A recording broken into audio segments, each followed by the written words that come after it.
All 3 seasons of White Lotus have been streamed in my household. And when I've been out to restaurants and bars, I can tell you one thing I have noticed. The Aperol Spritz is suddenly everywhere after being featured prominently on White Lotus. But it's been Italy's sunset staple for decades. It's simple. Aperol, Prosecco, and a splash of soda.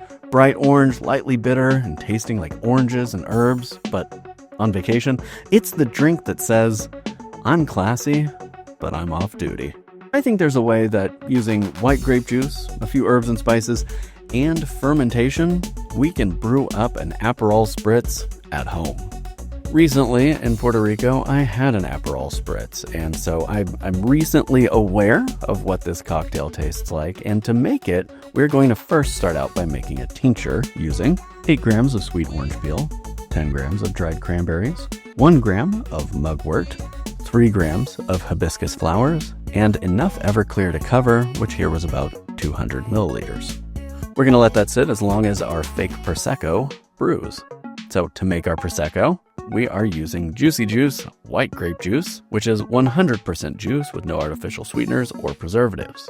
We're also putting in 1.5 cups of sugar, so we can raise that alcohol by volume up to a little bit more of a wine-like level, somewhere in the range of 10 to 11% ABV. Then we put in 64 ounces of white grape juice and top off the carboy with filtered water. Using our spoon, we get it all stirred up to combine.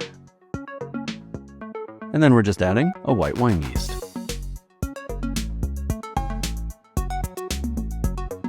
Our airlock goes on, and we just let that ferment.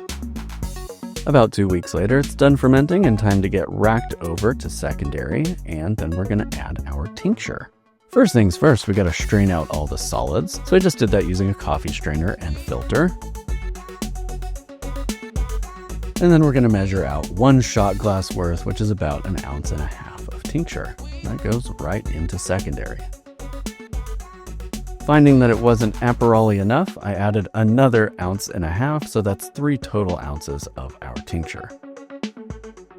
Once it had cleared up, we got it bottled using priming sugar. That's a teaspoon of priming sugar per 12-ounce bottle, and that'll just give it some sparkle, mimicking our Prosecco. And then about a month later, it's carbonated and ready to try.